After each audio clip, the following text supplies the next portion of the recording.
Okay, everybody, welcome to the Kirkwood Center podcast for Theology and Ethics. I'm not going to go into a long intro today. We're going to be talking about what I'm willing to call the martyrdom of Charles James Kirk.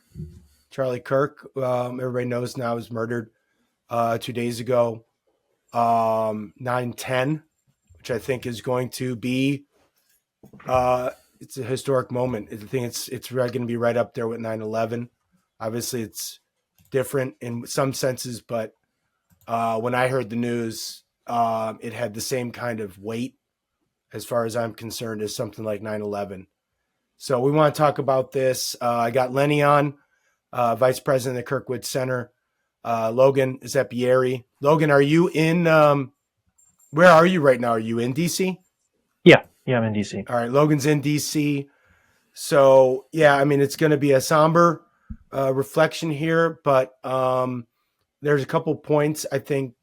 I mean, when I wrote the article, the Patheos article, which we'll pull up in a second, I usually don't like to comment too quickly on tragedies like this, because I feel I'm always nervous about trying to profiteer off of something terrible. But I just feel it demanded a response. I'm we're calling this the martyrdom of Charlie Kirk, because I really, the more I learn and the more I think about it, I think that is a title that he deserves.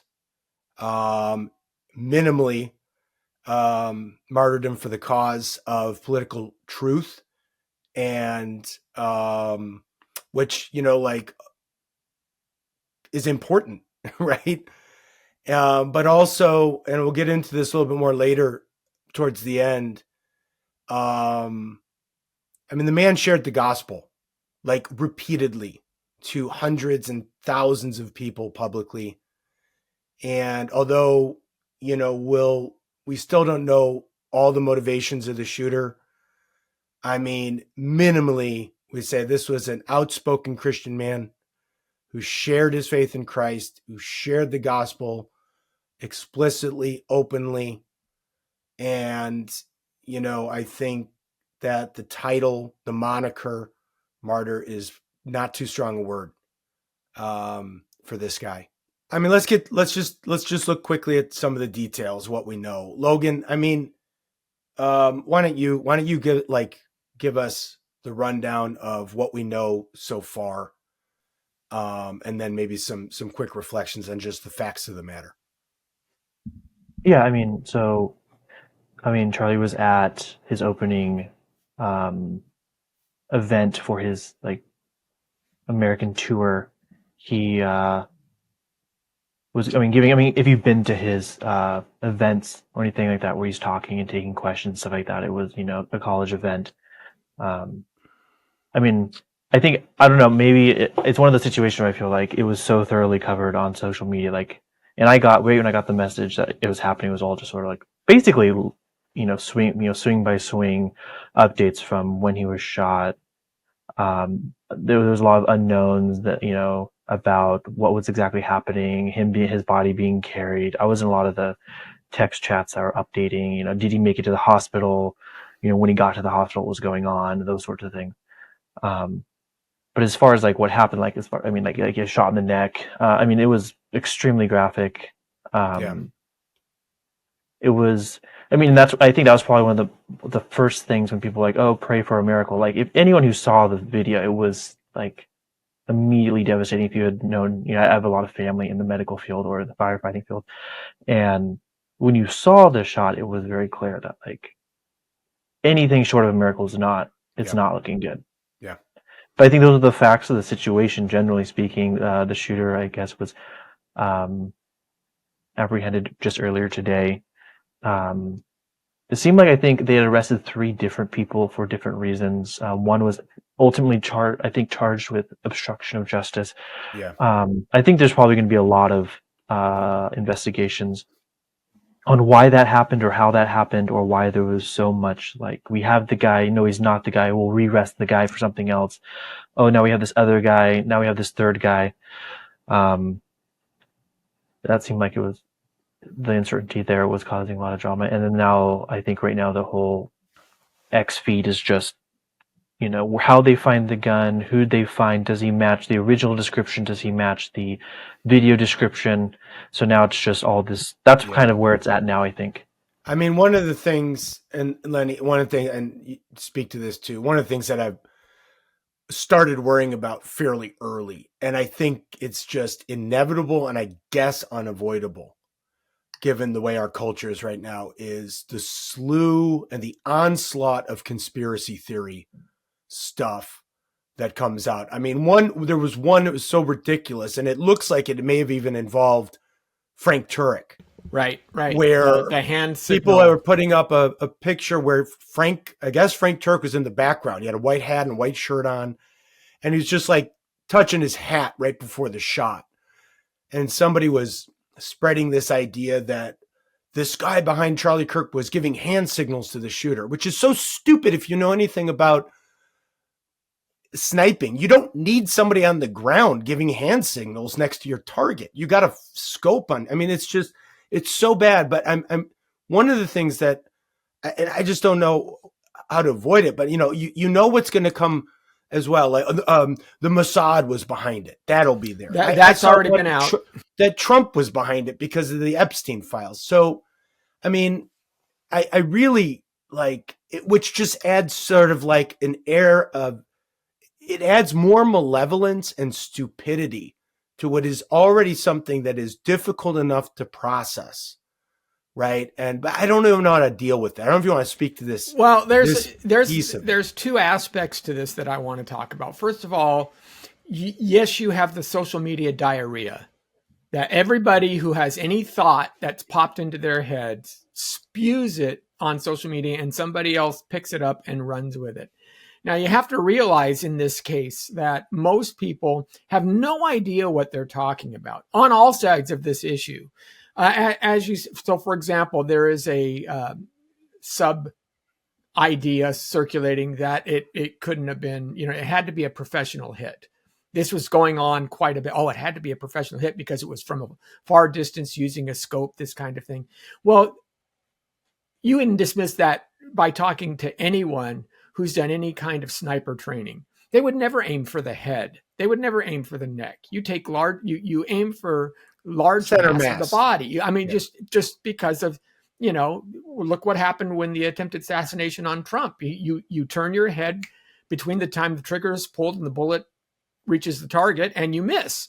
And professionals know these kinds of things. So also this idea that it couldn't have been him, and I'm saying, oh, that doesn't look like the kid in the original image because his lips are different. Things of that. Look, they have palm prints. Okay, that you can pretty much rule out whether you've got the right guy or not, because you could take prints of their palms, which are just as definitive and unique as prints of fingers. So fingerprints, palm prints, it doesn't matter. We can immediately identify whether this was the individual who climbed off that roof or not. It's easy to just speculate. And the problem is, as people speculate, as they spew these ideas, what happens is it starts to gain groundswell. Now, you mentioned the idea that the Jews were behind it. There are some tracings of some of these posts on X, and looks like they're coming from Russian and China bot farms. In other words, they're using these fake accounts in order to kind of stir the pot on this and get people here who are already anti-Semitic to jump on that bandwagon and, again, distract us. All of this is meant to either sow discord, which is exactly the concept that the left wanted to happen. This is what Antifa and those want to exist. I think Charlie Kirk, taking Charlie Kirk out is a secondary aspect of the broader idea of to just sow discord in our society and unstabilize the ideas or the ways to engage and change the world for the better. So think of this, for example. One of the outcomes of this may very well be that on-campus debate and exchange is suppressed, Yeah. not because Antifa is going to shoot per se the individual speaker who's showing up, but because campus security will now require higher levels of policing, higher levels of security it'll for just any become event, which would make it untenable. it makes it fiscally untenable. These are campus clubs for the most part. They don't have large budgets. And so either way, the side that wants to silence the debate wins. And again, that's a really big concern on my part. Yeah, I mean, one of the things that I mentioned, and we should say, with just going back to the shooter, like, it's still somewhat ambiguous. Really? Exactly what his motivations were. It sounds like his father turned him in, and that his father was a retired police officer. So as far as his skill was, he's probably somebody who did grow up around firearms and knew how to. And he took him hunting. Yes. Yeah. It was a single action bolt rifle. Yeah. It's not a hard shot. It's 180. It's 200 yards. It's not a hard shot. It's a standard shot with a hunting rifle. So, the engravings on the casings were a little bit ambiguous, with the exception of the one which called him a fascist, which clearly used the term fascist for him. So, there's still stuff coming out there. I think we could definitely say it's politically, it's a political assassination. It's a politically motivated. It could be a religiously motivated one. We don't know. And those two things can't just so easily be separated either, right? Because as I wrote in the article, and I think many people, not only was he preaching the gospel when he was on campus, but he was very clear that his political views, especially his views on defending the right of the unborn, sanctity of marriage, all the things that we defend here, were grounded in his Christian worldview. When we were on campus, well, Lenny, you weren't there, but I was there with another colleague of ours last year at Cal State Fullerton, and we were doing campus evangelism.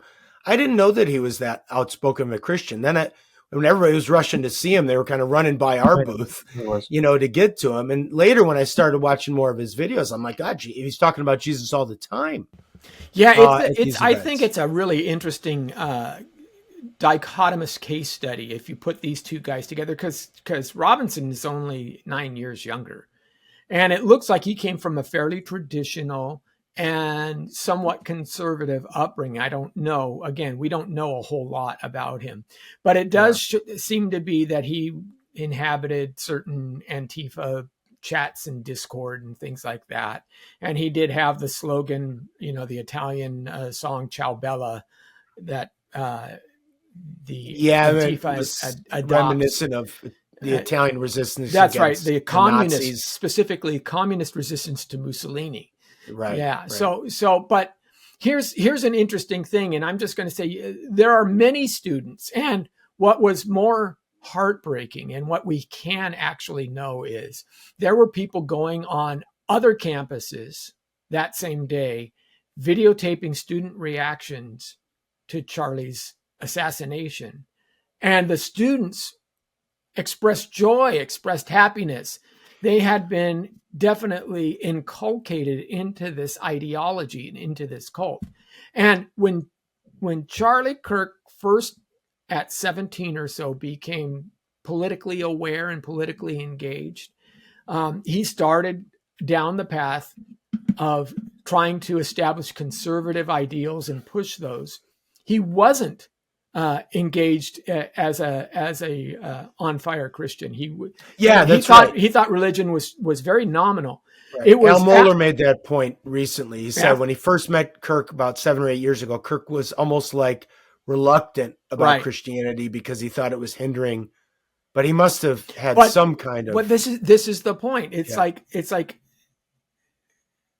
Charlie Kirk was surrounded by people who said, "Look, our conservatism has to be grounded in our Christianity because that's where our morality comes from." And Kirk, as he listened, he was persuaded. He was changed. He was moved. And he finally accepted the fact that, yes, Christianity is real. And it's from that reality that all of these other things flow. And it's just, my point is, it's just so easy to send your kids off to school and have them just as completely be moved from somewhat moderate or conservative viewpoint all the way to a radical leftist position where you're celebrating the assassination of an individual, as we've seen over and over again online. So it's an interesting dichotomy that both of those tracks happened kind of in concert. And it really depends on who you're hanging around and what you're consuming, what you're digesting, and how well those ideas are rooted or grounded in true reality or just simple violence and objection to the status quo. Logan, we don't know. We know that the shooter was not at that university. But I mean, Rob Gagnon, shortly after the shooting, put up a tweet about the takeover of our universities, the total dominance of our universities by leftist ideology. And this is not novel in human history. I mean, whoever runs the schools sort of runs the culture, Rick, in that country. I mean, and the left has always aimed at the institutes of higher education. And we've been talking about this for years, conservative speakers, they come up on the campus, pull the fire alarm. Conservative speakers come, massive protests, just all kinds of nasty, vitriolic rhetoric. This was all sort of in Gagnon's post. Yeah, let's just read that. This is from Rob Gagnon, the New Testament scholar, formerly, or maybe still at Pittsburgh University. Charlie Kirk died of an assassin's bullet to his neck on a Utah college campus. I blame the left, not just this lone assassin. Even in reporting on Kirk being shot, the leftist media couldn't help themselves, referring to Kirk as divisive and polarizing without any self-awareness that he was expressing views held by at least half the country. Every kind of leftist imaginable speaks at college campuses around the country every single day of the year. Nearly all the college professors on college campuses are left to hard left.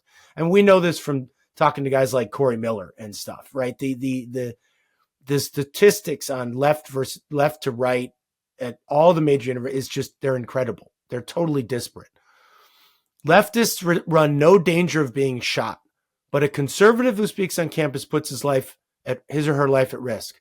They are called divisive, as if leftists are not divisive. Hateful, ignorant bigots and a threat to students. This has got to stop. And the left bears full responsibility for campus violence, calling any speech that differs from their hard left sexual and racial agenda hate speech. I couldn't agree more with that. I just couldn't agree more with that. Yes. And I just posted about it. I think, you read the tenor of the media as it was unfolding, and then now in their reflection, I do think that there is a realization on the left, and their calls for even my friends and stuff like that, or on social media, or people who I'm more loosely affiliated with in some sort of capacity, that the calls for unity and de-escalation and some of the sort of low level, I think Vox did it this way, where it was when they went after Trump, it wasn't that bad. The Republicans sort of acted moderation, and we hope they do the same. There is this sort of implicit understanding that they know they've gone too far. They've been going too far too long, and that they in fact do warrant some form of retaliation. I think righteous retaliation. Whether that comes down the pike, I don't know. And I think that's the discussion the right's having among themselves right now. It's sort of like the left knows they're outside the room. And there's this, tragedy. Everything right now is focused on honoring who Charlie was. It's focused on proper ceremony. We're going to do the flag. One of the representatives was like, we should maybe introduce a resolution for burial at the rotunda if the family wants. Like, all of this is ceremony. You have Vance canceling his flight to New York City and his 9/11 participation, going to personally escort Kirk back home. So everything right now is very in mourning and ceremony. And the debate that's happening right now is, okay, then once the ceremony is over, what's next? And so far, it's just been, we're scraping all the social media accounts. We're going to go after all these people and their jobs right now. That's been the response. But the high-level political response, I know some people in high and sort of influential places are like, first thing is that the shooter needs to be executed on Trump's watch. It cannot wait for another administration to come in. There's other arguments about, do we make sure that we start going after anyone who's like in a professional capacity? So the outrages right now has been, or the focus has been on the ceremony, and the debate now is like, what do we do next? And there's been a lot of conversation. If it's Matt Walsh, Candace Owens, we can go down the list. I mean, those are two that have been very close. Actually, Candace's memorial video, I think, is worth watching. Very reflective. She shares a lot of like personal, and because she was there sort of at the beginning with them. Turning point at the beginning. Yeah, with Turning Point. Yeah, exactly. And so when it was a Gagnon, when his post is it's blaming the left. I think that's correct, and I think the left knows that that's correct, at least implicitly, because they know they're the targets on this one. It's not as ambiguous as they're hoping it becomes ambiguous at best. Well, here's you also had Schumer and Hakeem come out and be like, well, we need to de-escalate. It's like, well, no, they know that's the problem. Right. You can't say we did all this damage, now let's de-escalate. And here's I think AOC's problem was really indicative of this issue, because she had a speech scheduled, I believe, in Upper New York with a bunch of supporters on Saturday, and she said she had canceled the speech, first of all. She said, and she had to do so because of, quote, safety concerns, end quote. Now, that's disingenuous. Nobody is shooting at, this kid is not shooting at leftist folks like AOC. Besides, she's a congressional representative. She has a much broader security detail before she speaks. What really happens is she knows that she's stuck, because if she steps up to a podium on Saturday and decries the violence against Charlie Kirk being shot, her base will not stand for it. She has cultivated such a radicalized base that they would be offended at her, and she may lose support because she decries the violence. If she doesn't decry the violence and the people are cheering about it, then how is she going to get another election in that regard? So she's stuck either way. This is kind of one of the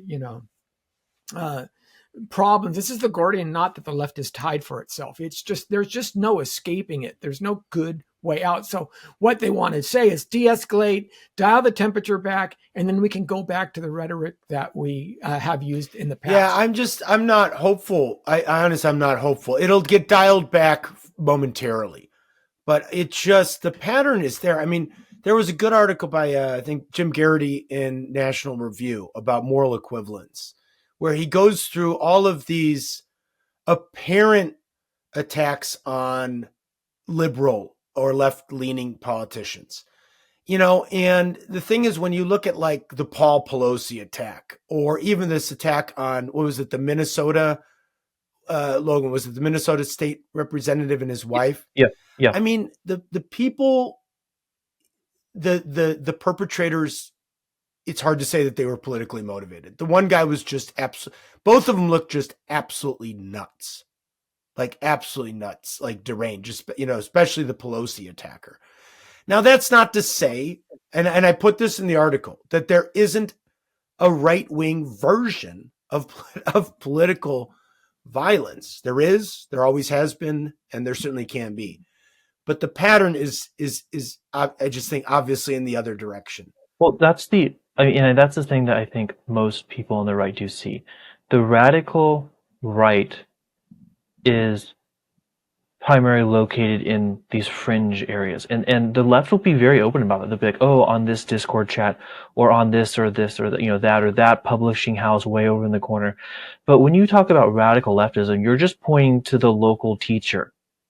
And that's the concern, is that the local leftist teacher who's, my brother, for example, just got this DEI assignment, which is to talk about how he's, on the intersection of privilege and how that has like disadvantaged other people at his expense. Like the radical left degrading humanity is coming from people in the mainstream left, and that is what they've really targeted. The ideology, and I wrote this in the article, the ideology of what's the cult of the victim mindset, the ideology that that the left sort of promotes, where you are a pure victim, and because you are a pure victim, you have moral superiority over anybody who disagrees with you politically or socially. Right? That cult of the victim mindset that guys like Paul Hollander wrote about, or Charles Taylor even mentions in, I quote it in Secular Age, where it's the total demonization of your enemy, the feeling of moral superiority, the feeling that you are morally clean, right? That, to sort of reference, so that the line of good and evil doesn't run also through your own heart. Yeah.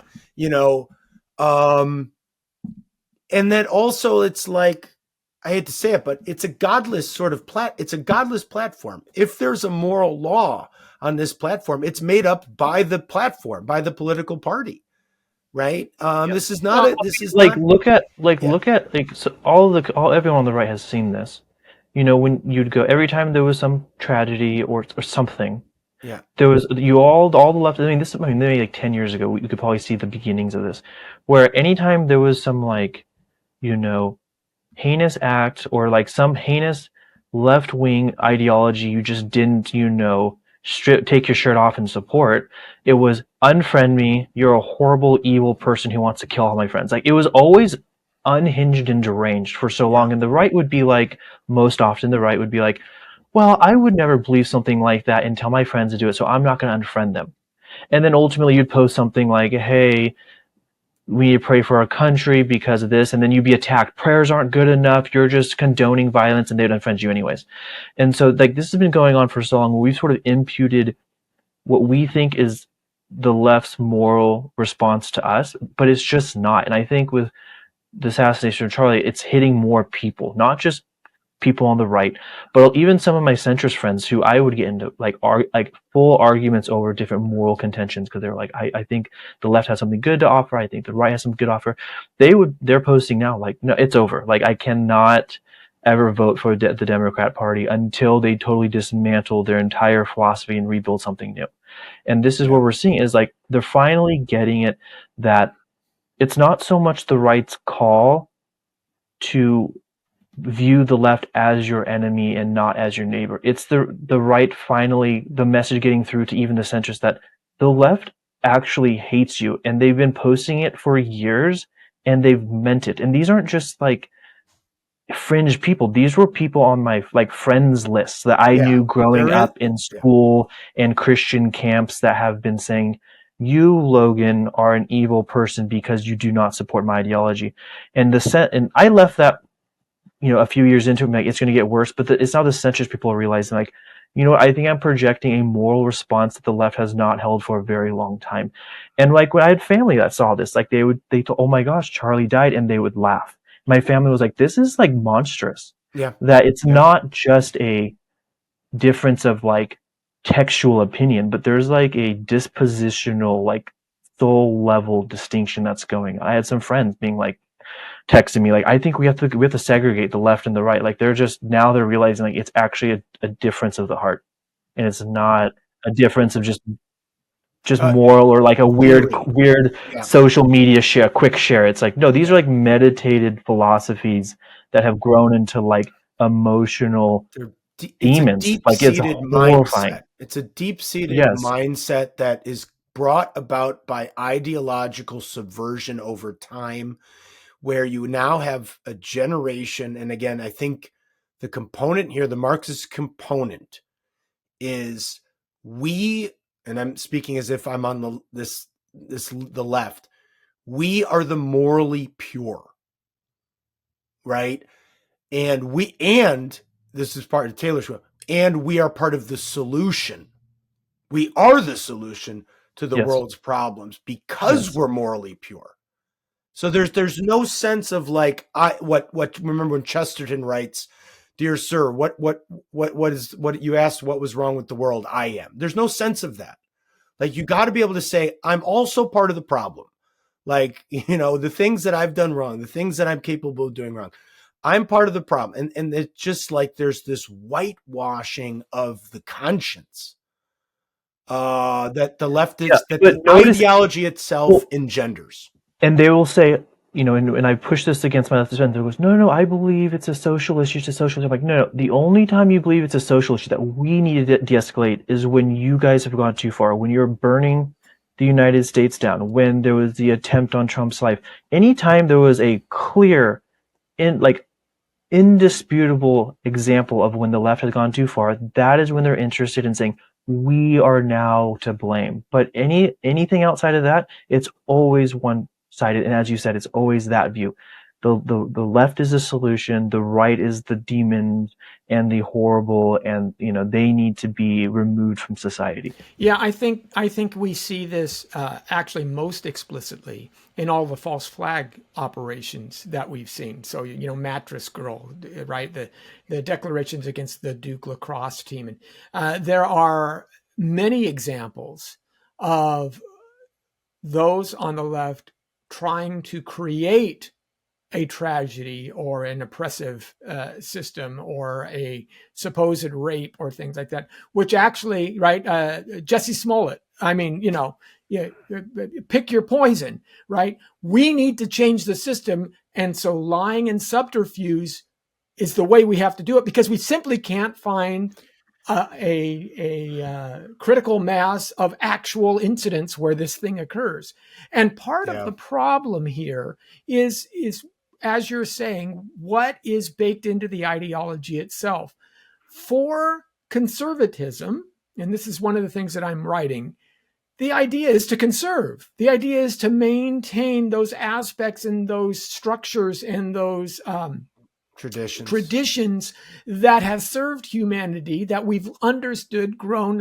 It doesn't mean that we can serve absolutely everything. We don't think, oh, well, we had slavery for most of humanity, so therefore we should do it, because that's wrong. That slavery, even the founding fathers understood that there was a contradiction in their belief system between slavery and individual rights, and they said, well, sooner or later we're going to have to deal with it. So conservatism doesn't say conserve everything. That's a straw man. But it does say conserve these certain the idea of liberty, not of the anarchy. Wisdom of the past. Right. The wisdom and knowledge of the past. So that is good. But progressivism, the left specifically, but progressivism writ large says, no, we need to be different than the past, right? I mean, that's the idea of progress. We're going to be better. But progressivism says, how do we get there? Well, we have to tear down the old systems because we have systematic oppression, systematic racism. So the systems themselves need to break down. The structures need to break down. There's patriarchy, so we need to break down the male hegemony. We need to break down the family. Why do you think Gavin Newsom and the California state legislature passed laws so that somebody from Texas could come to California and he could rip that 12-year-old child away from their parents and declare that 12-year-old child a ward of the state? Because he wants to break down the family structure. This is very, very radical. Which, if you read Marx himself and not Trotsky, the other guy, that Engels, they want to destroy the family unit. They want to destroy that. It's explicit in the manifesto. I mean, go through Che Guevara. Look at Saul Alinsky. All of these things, basically violence, destruction, revolution is the way that you achieve enlightenment. So it is central to the left. And this is why, as you say, I don't believe it can be said that this is a 50-50 problem. This is a problem on the right and the left. Are there individuals on the right, quote unquote, who have fostered violent means to an end? Absolutely. I mean, I'm not going to deny that there are those who bomb abortion clinics, for example. But those who bomb abortion clinics are normally called out by cooler heads for saying you are creating an abdication from tradition. You are actually violating the core principles that we are standing for. Whereas on the left, if you're doing violence, you're actually reinforcing those ideologies that sit at the root of modern progressivism. I mean, I just can't see it any other way.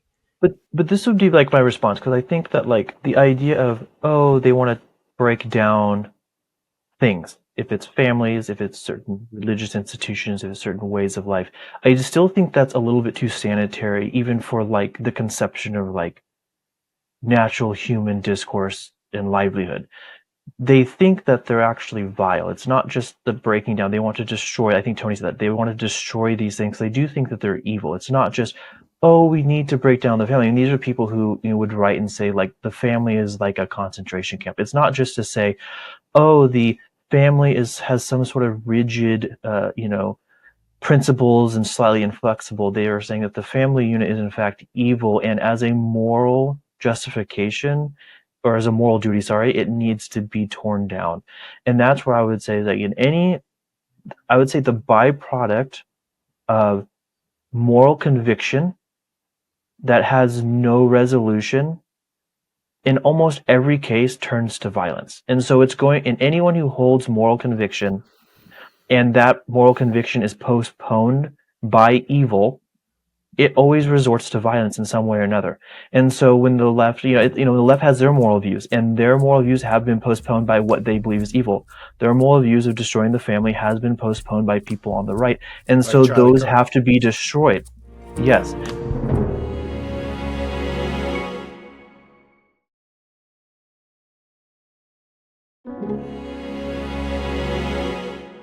And that was the one thing that I think, I read your article, Tony. I think that was one thing I would correct.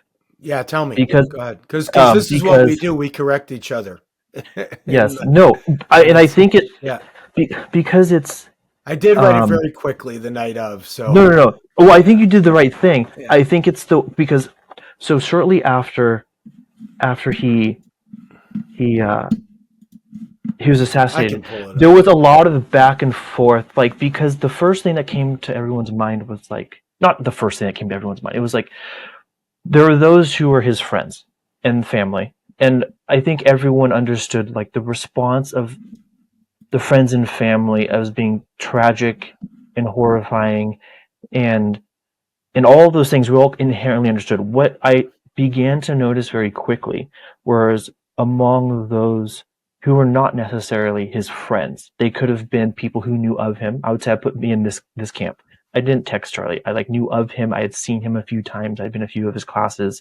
He was like a flesh and blood person. We had him out for an event just a few months ago, where it was like, okay, I should not be this upset because I didn't know him that well.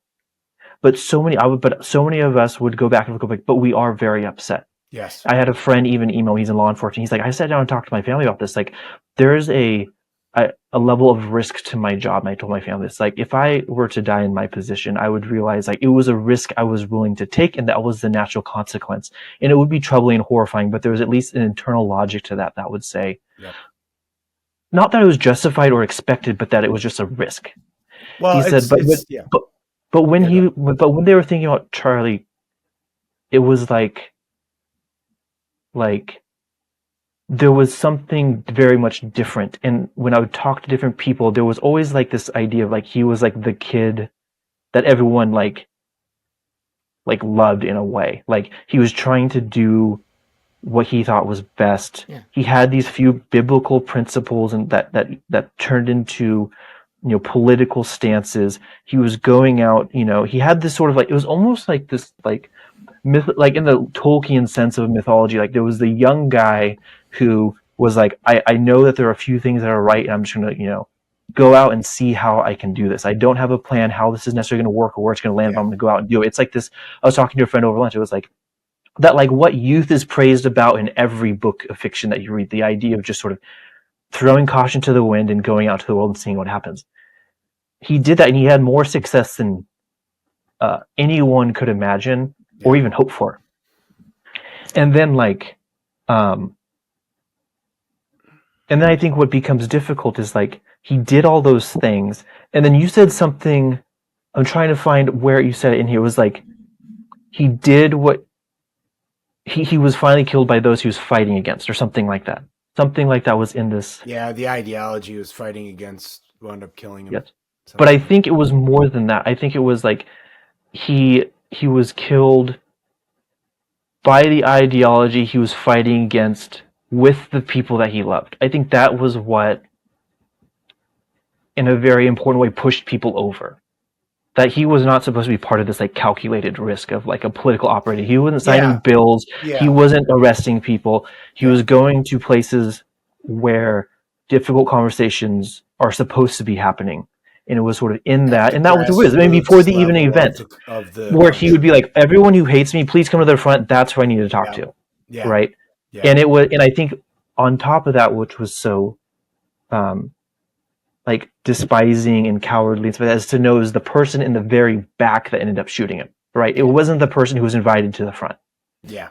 And it's these sorts of things, I think, for those who are not close to his friend, like that were not like in his life daily, they saw that and it's like, it's almost like a paternal reaction saying like, if like society is worth it, you know what I mean? Like you're now talking about defending a good person. Yeah. So good man. What's that poem where our youngest and our brightest were cut down before us? There's a poem that goes like that. I can't remember. Maybe sounds like something that maybe, Yeats or something would have written, or Matthew Arnold, but that's the feel it had. Our best and our brightest are being cut down before us. And Lenny, I'll let you get into it. And also, I mean, I agree. Anthony Esolen, the great Anthony Esolen made the good point. This wasn't a public official. When a president gets shot at, we feel that it's tragic, but we also have that innate sense, hey, this kind of comes with the job. You're the most powerful man in the world. People are out to get you. That's part of the job. And even other kinds of public officials, senators, so like Robert Kennedy and stuff, they were public officials. This guy's like, Charlie's just like, it felt like, it's like, this is what we do. We go out on campuses. I mean, we're not as successful or as effective by no means, but this is just a guy, right? Who's just trying to have conversations about politics, about the hard things, religion and politics, right? And also, of course, the youth as well. When I saw a picture of his wife and kids, and I love the fact that he would always turn his kids' faces around, right? Like that just showed care. Like, that's why it felt like, okay, I had to write something. Well, and I think what's happened, and to Logan's point, this killing for many, many people have taken the abstraction, the warnings that we have offered. I mean, I've been talking about this for years now, about how we are degrading and devolving as a society, how we're headed for a train wreck. It took that out of abstraction and put it into a concrete image because people could see it. And one gentleman said, I'm on the left, but when I see these people celebrate, I realize it's not just the shooter and it's not just Charlie Kirk, because Kirk was gunned down for the same ideas that my family expresses, that my parents express, that my loved ones, that my neighbor tells me of, that my cousins or my siblings hold. And I realize that those people who are celebrating want them dead too, because they're saying the same thing. And now I get it. Now I get it. And I think that's fair that, some of this needs to happen. I think it's also, and this is why I've never been a fan of cancel culture. However, what's been happening is that I think there are certain actions that cross specific social boundaries. For example, I believe that the smash and grab looters need to be taken out and have a punishment befit them that is greater than what you would normally give a standard shoplifter, because what they're doing is through their actions and through their success, they're encouraging others. Take any pro-Palestinian blocking the freeway with traffic. Those people shouldn't be let out on a misdemeanor charge of trespassing on freeways. What they're doing is something indifferent. The intent is to disrupt society, and they need to have a harsher punishment. So while people who celebrate Charlie Kirk, and I realized this, I read an article where the guy's saying, look, one of the problems in social media is that any thought that pops into your head, you can now spill out across the country and have millions read it. It used to be, a guy would cut you off. Yeah, I'd hate that guy. I want to kill him. Or I'd really like to take a sniper to my boss, right? We always have these thoughts internally, but this internal dialogue normally stayed internal. After social media shows up, now everybody expresses it openly. And so should we hold these people accountable for those expressions, even though we all have them? And my thought is, yes, I think we need to, because what it does is it normalizes that ideology. Oh, so many people are thinking this way. It's okay for me to not merely think this way, but to now act on it, or to now grow it, or to fester it, right? To develop it. And so while I'm not a big cancel culture guy, and I don't think because you hold a political view on this side of the aisle or on that side of the aisle, that should cause you to lose your job. There's something about celebrating death specifically that should be so egregious societally that you say, we don't want to associate with you anymore. And I see that is the only way that those people would actually pull back and maybe keep their private thoughts private. I don't know any other effective way to get that message across, that it's that socially egregious. Yeah. I mean, that's a hard topic. I think we'd have to think and do that, maybe another episode on that. Because, it's like, I don't know, like, I mean, I could think of situations where, like, maybe somebody snipes an actual dictator, right? And then, you may not. Oh, I cheered when Osama bin Laden was taken out. Yeah, right. I mean, but there are, I mean, and then one worries about, obviously, probably the main thing. Not the main thing. I don't know if it's the main thing, but certainly one thing that he clearly died for was free speech.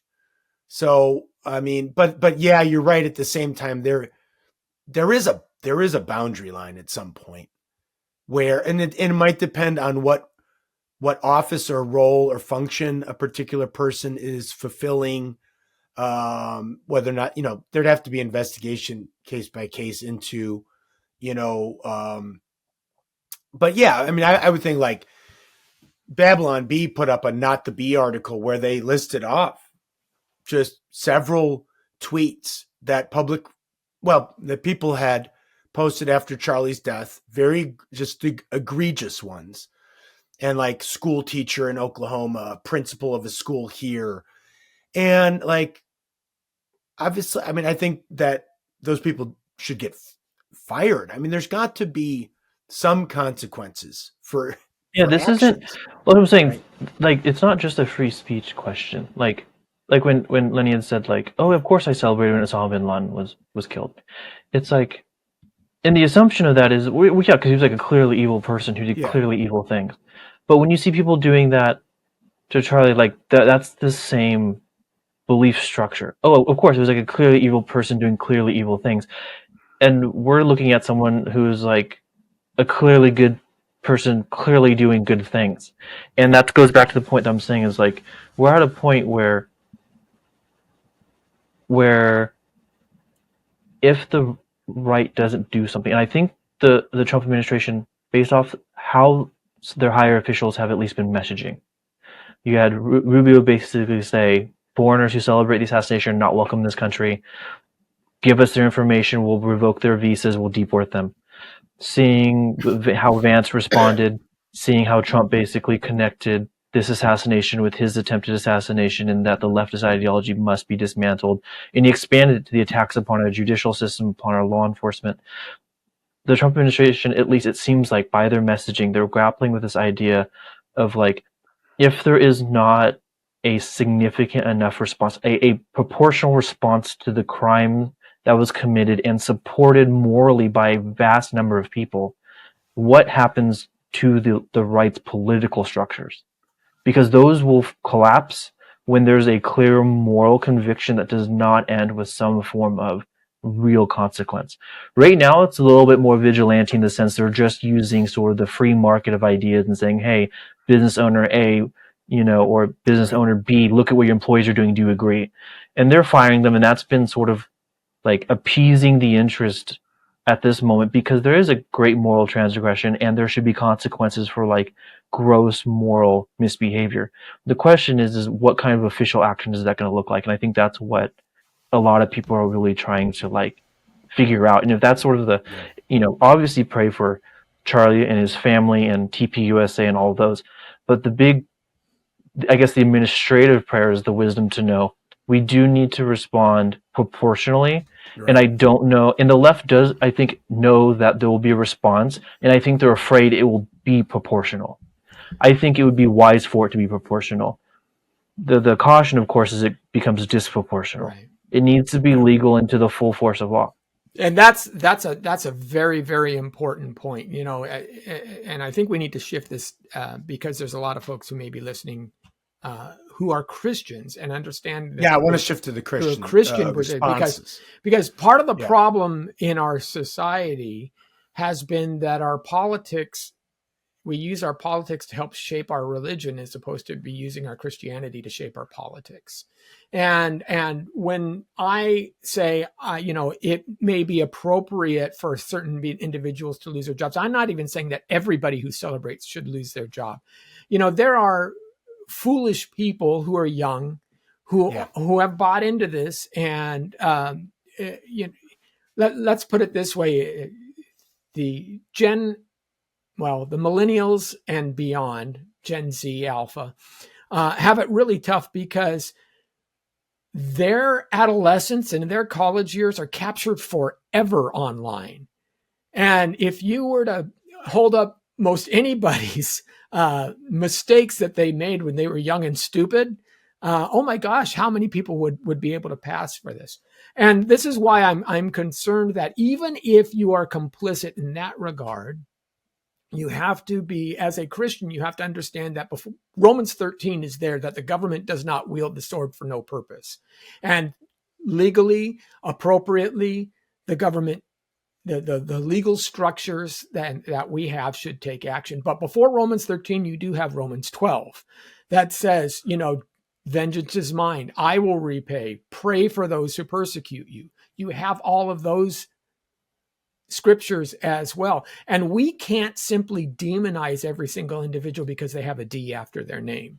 With that won't work either. That's not the Christian way. That's not how Christianity even advanced in the first few centuries. I mean, read Tertullian, right? Yeah. He said, we are more moral than they're being killed.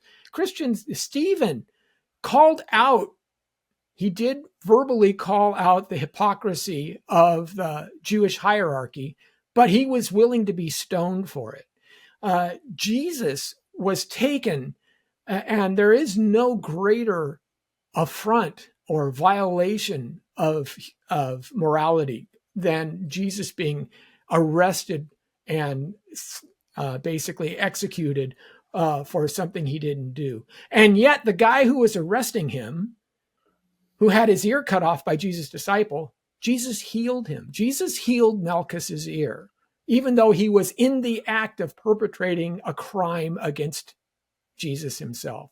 So as individual Christians, I think, number one, I think we need to understand that that's our model. That was always the model of the first century church. And it was, as Tertullian said, the blood of the church became seed. It was the thing that people found attractive and drew them to the faith. And that's what changed the minds of the society. And beyond that, they were willing to suffer. They were willing to take it. And that's something I think that we don't talk enough about. That one of the things that happens within Christendom is you have to be willing to suffer, because of course the world is going to be against you. Of course the devil is going to attack you. Of course there's going to be evil. That's the whole point. And when I look at all of these different ideologies, and someone says, well, where do you start? Well, I start with Christianity, because every other ideology is really a heresy of Christianity. Marxism could not grow out of Islam. Marxism could not grow out of Eastern philosophy. It's a heresy of Christianity. Even modern progressivism have warped the idea that all men are created equal, that all men are equally endowed with inherent worth. And they use that as the cudgel to try and beat those who don't agree with them into submission. One of the things so that I think that we need to do is just keep coming back to that message is it doesn't work. There is no grounding for leftist ideology. There's, as you said, because there's no moral foundation, then politics becomes their moral foundation. Might makes right. And whatever we say, that's the moral law of the land. And it becomes easy then to vilify. And so I think as Christians, I think that's one of the things that we really need to keep in mind. Logan? I mean, let me push back a little bit on that, because I agree with a lot of what Lenny said. There's some things I would disagree. I think I would begin by saying that I would be of the camp of like people who celebrate minimally lose their job, all of them immediately. If it was the world in which I was able to govern, easy decision. If they celebrated the assassination of Charlie Kirk, like minimally lose your job, whatever financial consequences come from there. If there's any other further legal ramifications, pursue all those options. Because I do think there's a radical difference between sort of planting the seeds of the church and how a Christian society should operate. And I don't know if taking it is how a Christian society should operate. If a Christian society, which is bedrocks within the natural law tradition, is that there are certain moral principles that govern the way in which certain societies should operate, there should be direct and immediate consequences.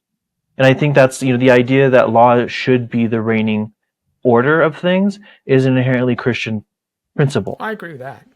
And so, like, when we have questions of, like, the assassination situation, I think the debate should be is, like, we do believe that the law should govern and that the law should dictate the response. What is a interesting conversation to have is, like, that doesn't leave a lot of room for the individual to respond, besides just posting a whole bunch of stuff on social media. And so right now, the only option is getting them fired from their job. The question is, like, that just seems to be the response for everything. Are there other ways? Now, historically speaking, everyone was a member of the church, and that meant church discipline and all these other sorts of things for moral misbehavior. But that doesn't exist anymore. There's no, like, social institutions that are able to punish people except their job, which is a very strange phenomenon. Yeah. And so I could see that the question being, like, well, is losing your job for everything right? You inherently would say prudentially no, because it seems like something needs to be tailored to the direct act. But if that's the only option, then that's the only thing you can do. And so, yeah, it's a good point. I mean, I could not think of any other disciplinary arm or mechanism other than somebody loses their like maybe banning them off social media would be another, like, because the church isn't going to do anything. I'll tell you, with regards to the church, you should. I mean, and we were going to kind of you could look at the responses by Christians, by a lot of Christians. I'll pull one up here right now. Oh, it's been horrific. They're terrible. Generally. I mean, and where it's like, I mean, here's like the perfect example. I'm going to call this woman out because she writes for Patheos, and this is her ridiculous article. Now it's under the Catholic section. Can you guys see this? Violence was the very last word. I'm calling her out, Mary Pizzullo, who writes for the Catholic section of Patheos. She talks about Charlie Kirk being shot. In the first sentence, first paragraph, there was Kirk, the notorious right-wing influencer, who once called Martin Luther King awful and not a good person. I've just quoted on a context. We know what he was talking about. He's talking about Martin Luther King Jr.'s affairs, adulterous affairs, right? She doesn't mention that though. Charlie Kirk, who said, I think it's worth to have a cost of, unfortunately, some gun deaths every single year so that you can have the Second Amendment to protect our God-given rights. That is a prudent deal, is rational. Of course, she doesn't cite it. She doesn't give a source, which is typical. Takes it out of context. Nobody talks like this. They live in a complete alternate universe. Charlie Kirk, who said, I can't stand the word empathy, actually. I think empathy is a made-up New Age term that does a lot of damage, which is probably a reference to Joe Rigney's book, right? He probably had just read Joe Rigney's book, Toxic Empathy. But this is how this woman starts off her column about then going on to sort of offer this milquetoast lament about violence in general, right? Kirk was sitting a bit smugly in a chair with a microphone, and and then she goes on to talk about how his last word was violence, to sort of suggest, again, imply, see, Charlie Kirk talked about violence a lot and gun rights. Therefore, although she doesn't say this explicitly in the article, he kind of got what he deserved, right? This is a Catholic columnist. Is any bishop in the Catholic Church? Yeah. Is any bishop in the Catholic Church going to call this woman out? Is whatever Catholic church she goes to, is the local priest going to do anything about that column she wrote? No. There's going to be no discipline from the Catholic Church, her local Catholic Church, for writing that kind of, it's not just bad writing.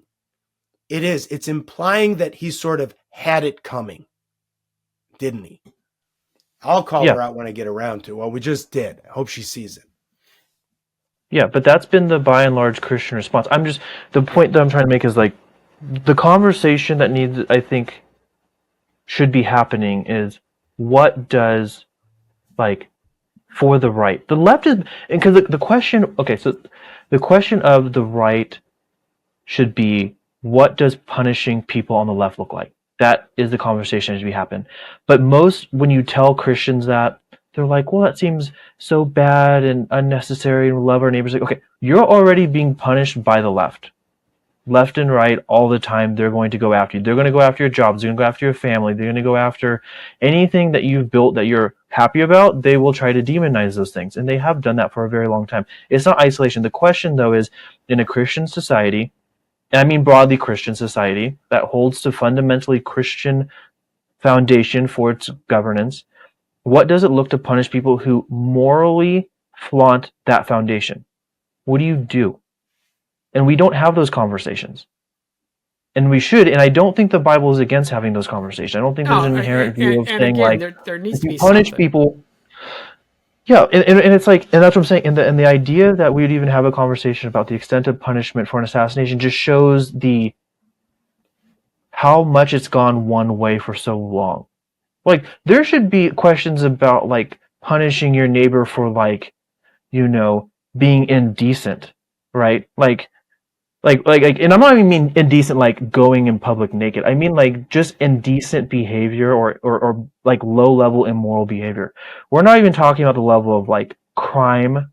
Like the idea of like Christians punishing your neighbor who's stealing from your neighbor. Like that is like still like low level moral questions that we don't even talk about. Like these kinds of punishments need to be discussed, because if they're not discussed, what you're going to get is reaction.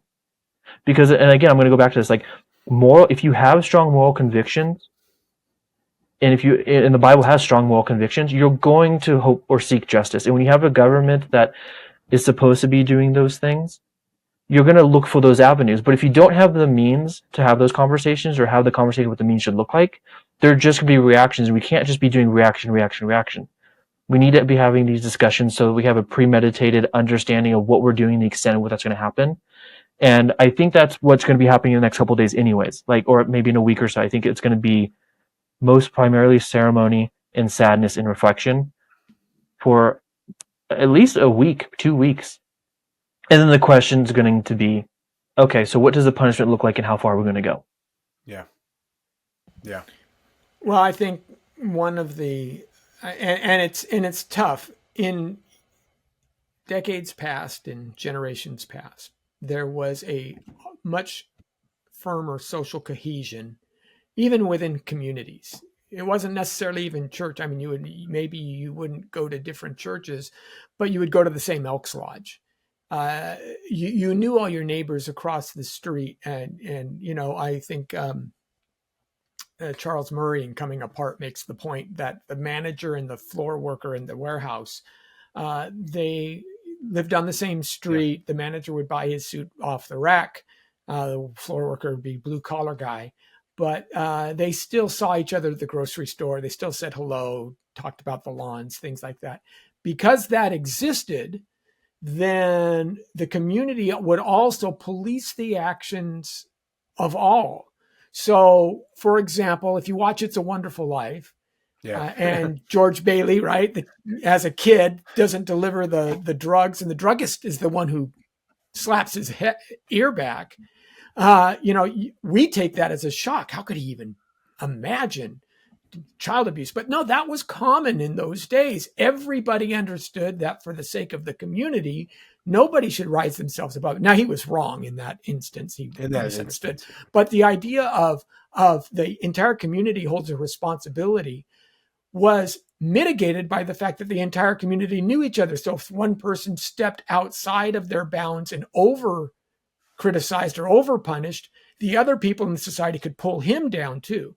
So because society isn't communal anymore, it's individuated, we don't have that structure to say everybody should be policing the kids. Matter of fact, it works the opposite way. Everybody wants to impose their own understanding upon another. And so that entire system now doesn't exist. So how do we create something else that will work in a society where everyone is the ultimate rule of law to themselves?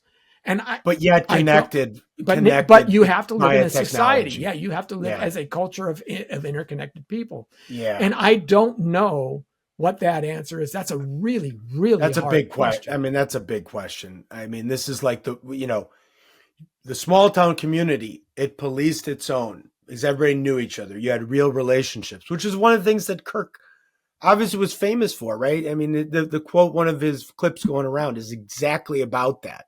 We need to continue to have human connections and real conversations. Otherwise, it's going to get violent. Obviously, he was his own prophet. But now it's like the community's virtual. We haven't figured that piece out. We haven't. I mean, that idea of, hey, well, now we got a global virtual community. We want free speech, but it's not a real human connection. It is, but it's not. It's a simulated connection. Matter of fact, the thing about social media that's ironic is it makes us less and less social and more individually tailored to our own ideologies and our own beliefs, because all we hear is the feedback loop. All we hear is reinforcement. And I wouldn't be surprised, and I think this is going to come out, if the family of this kid was fairly decent. And that most of his radicalized behavior was through social media and the college, the virtual media, and whatever college he was at. We don't know what college he was. He got a University of Utah, I believe, is his full ride scholarship. And if you watch that video, it's heartbreaking. You see this kid excited about. He was very bright too. Yeah, and he was like, and so maybe one step, maybe Victor Davis Hanson is right. Maybe one step is to make sure that universities have a balance of perspective. I mean, well, this is, I think, the other piece, and because we talked about, one thing that could be done is people get fired for their job for being vile, just for the vileness of their speech, and but the other entity, and this is why we kind of open with, and I think Gag, the other entity, the thing that needs to be changed is the university. Because where all, the leftist, the liberal media, the leftist politicians, They all go to school.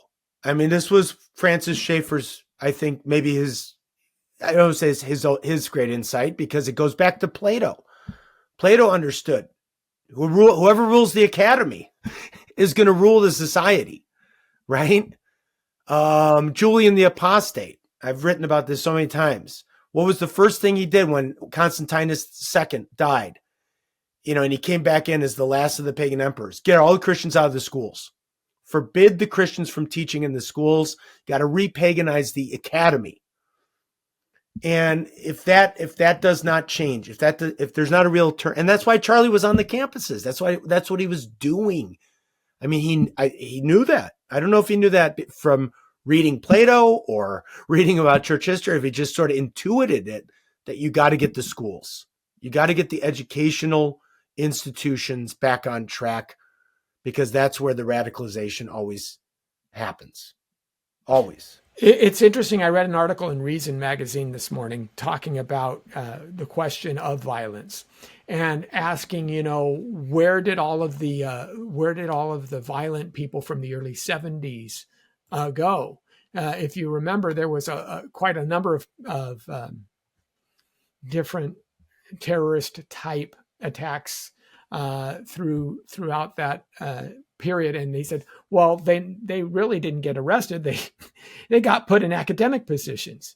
And so we're seeing the fruit of that in our society today. So we've talked a little bit about the shooting itself. I mean, we talked about leftist ideology, the cult of the victim. We talked about the problem with the academy, the universities. That is really the front line, I think, of the battlefield. The online issue, policing of and how to have real consequences for people's indecent, unethical behavior. I want to end on some kind of positive. I want to talk about Charlie Kirk's legacy. I want to talk about, as I opened up with and as I put in the article, I think there's good reason to use the term martyr for Kirk. And I don't use that lightly, because we're Christians. We study church history. When we think of martyrs, we're thinking of people who walked into the lion's den and got, killed by the Romans. We're thinking of people who maybe usually were killed by some kind of governing or state entity for the sake of the Christian faith. Or we think of recently of the Egyptian Coptic priests beheaded by ISIS back in, 2016, look at the Nigerian, their faith, the Nigerian church. My brother's in Nigeria right now. And in the part of Nigeria where Boko Haram does most of its terror. But, there's also been Christians throughout in history who have been killed for political reasons. I think like Thomas More is often considered a martyr. I don't think the Nazis asked Bonhoeffer to renounce Jesus before they hung him, or Edith Stein, or Franz Jägerstätter, or think of someone like Maximilian Kolbe dying in the concentration camp. I don't know. It's not like anybody said, renounce your faith, otherwise we're going to kill you. But we would still, I think, consider them martyrs. They died for their Christian witness, or doing something that was a testimony to the Christian faith, right? And I'm willing at this point to put Charlie Kirk in that category. I don't know. I want to hear your guys' thoughts, though. Well, and also obviously there can be political martyrdom as well as religious martyrdom. I mean, as a political martyr, yes, he died for the cause, and that's not merely died for the cause. Yeah. His solution to the cause was, again, consistent with his conservative principles of open debate, free speech. This is what the university is supposed to do. He's even doing it within the bounds of the boundary of the institution and how those institutions are supposed to function. You can't do this too much better than what he was doing. And I've done the same type of thing many times. I have many different instances across multiple campuses where I've had these kinds of forums. Now, my tact obviously was a little different because people are different. But to be shot and killed for doing the thing in the way that you're supposed to be doing it, yeah, you have to say that it's more than just it's more than just a murder. This crime rises to a level above it, and to tell you the truth, it breaks my heart for both sides. As you say, I didn't rejoice. I'm not happy. I'm not cheering that Tyler Robinson was captured. I'm relieved. I'm glad that justice will be brought to bear. But when I look at some of the clips of his past, I lament that the university has turned into this thing that, that basically changes people into these monsters, because it lets sin have its head. It lets sin take free reign. And when you allow sin to take free reign, this is what you get. So I think Charlie Kirk was trying to do the opposite of that. He's saying we can't, as a civilization, do that. I think James Lindsay put a really good post together as well, civilization versus catharsis, where just go out and get him is the catharsis point. But I think Charlie Kirk wouldn't have it that way. And isn't that what a representative of a movement's supposed to do? He not only lived out what it is, he taught the things that he taught should be then now emulated by those who are trying to honor him. And I think that's the best way to approach him. I mean, I think his death should just motivate all of us to double and triple our efforts in our evangelism, in our attempt to rewrite the wrong course that this country's on. There's just, it has that weight. It even though it was just one man, again, as I said in the beginning, it had the weight of something like a 9/11 to just reinvigorate those who are trying to do right and to forge on in their enterprises and their projects, not just to make the country get great again in like the economic or political, but to make it moral again. Well, like I said, I wrote this in the article that I'm working on. It sometimes history turns not on the biggest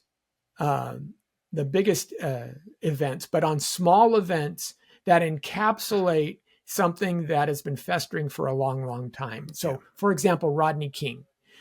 The fact that some guy was testing out his video camera and caught 4 officers, in the LA area beating on a guy, all the effects of that beating, although it's just one man, BLM is downstream from that, right? The 2020 riots are downstream for that. The Trayvon Martin, all of the stuff that you hear flows out of that Rodney King. It changed America. That one incident, that one capture on video changed America and policing standards and so many other things. It had ripple effects far beyond its initial what people might objectively call its weight. And I think Charlie Kirk's assassination will kind of have a similar thing. It bursts through, like we talked about, in clear color, what people have been complaining about for a long time. And it's and you're getting a lot of people saying we just can't live like that anymore. Logan. Yeah, I mean, I think it's like clearly the case that he'd be labeled as a martyr. I think because, I mean, he was political in a sense, but like it was a very much a continuation from the beliefs that he held. It wasn't that he was going to college campuses with a political ideology. There were certain things that were true, and he wanted to inspire the next generation to believe those things. Those things were the biblical principles. They had the family values that ended up becoming political realities, and he did everything he could to become that kind of person. And I don't see, and I know there's like conversations about, is that an appropriate title or not? I think if just people who followed him long enough, you know, outside just his close friends and, you know, even the institutions he worked alongside with, but like the people who knew who he was and what he was doing. Yeah, I think the assassination is that he would be turned into a martyr for the general place that we're at, because he represented so many of those things.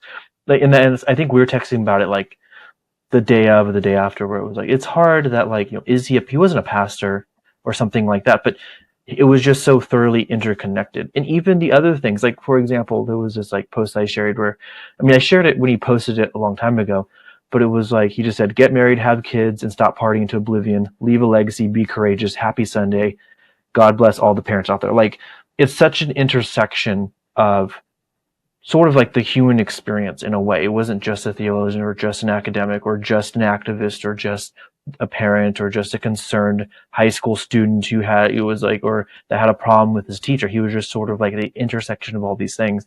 And he wanted to bring into dialogue those convictions that he had with the college students. And he was super successful with that. And I think the assassination does call appropriately that sort of gut check, like you mentioned, Tony. Like I think actually Matt Walsh put it into. I mean, I follow Matt Walsh here and there. I think he's kind of an interesting guy, but I actually think he said it best, where he said he came a little pretty unhinged, I think, at some points. I think probably just completely in the right in all of it, but he said something of like, at least the inspiring part, or at least the lesson to be learned, and I think this applies for Christians and non-Christians, anyone, is that, you know, when he was, you know, basically doom scrolling through all of the people celebrating Charlie's death, was that it should inspire you to live such a life that when you die, like, evil people celebrate. I think that is like a good thing to take away, is to realize that if you're not living, like, that's the kind of life he lived, and he was on it all the time. Like, the guy was just everywhere. And when I talked to all these friends and people in media and all that kind of stuff, all of them were like, it seemed like he was seeing everyone every month. And people were like, he's all the time, he has time to text me back and all these things. It's like he was just on it on so many levels. And I think that's the thing that the gut check could be just to ourselves. Like, are we on it? Are we in a place that if we died today, evil people would be happy? And if they're not, then the question is, what do I need to do so that's the case? Yeah. Evil people were happy when they saw Jesus crucified on the cross and thought he was dead. And I don't want to over spiritual, but, you know, Charlie Kirk's in heaven, or he's with the Lord. And what needs to continue, be revivified, and as I said before, is the movement, right? I mean, the martyr dies and the movement goes on. You know, a soldier dies, the mission is still on, right? When we lost soldiers in Afghanistan, you grieved, the mission goes on. There's still a mission. And I would just say, sort of to close out here, we all have to stay on mission. You got to stay on point. And I would encourage, you know, and we're like not nearly as effective as Charlie Kirk, but we try and do a lot of the same things. And our other brothers out there who are doing the same things online or in public, we got to double down and continue to stay on mission. Yeah, I mean, I'm calling him a martyr for the cause. And I think that is not just a political cause, but that is the cause of Christ as well. All right, guys. Well, that's it for this time. You know, maybe we'll meet again next week and discuss some of these other more theoretical issues. They certainly need to be hashed out given what's happened. I do think, though, in going forward in the future of this country, 9/10 and 9/11, you know, will both be hand in hand, have the same kind of significance for our nation. So, and both will be remembered. So, all right, guys, we'll see you next time. Thanks everybody for joining us. God bless. Thank you. Thank you for listening to this episode of the Theology and Ethics podcast of the Kirkwood Center. Please take a moment to leave a review on your podcast app of choice. If this episode made you think of someone you know, please share it with them. If you want to get in touch with the Kirkwood Center, you can call or text us at 909-493-7799 or send us an email at contact@kirkwoodcenter.org. You can also visit our website at kirkwoodcenter.org. If you want to join the theology and ethics conversation and see more content, you can find the Kirkwood Center on Facebook, Instagram, X, and YouTube and Substack. Until next week, my name is Anthony Costello. Thank you for listening to the Kirkwood Center podcast, and we look forward to hearing from you. Until then, God bless.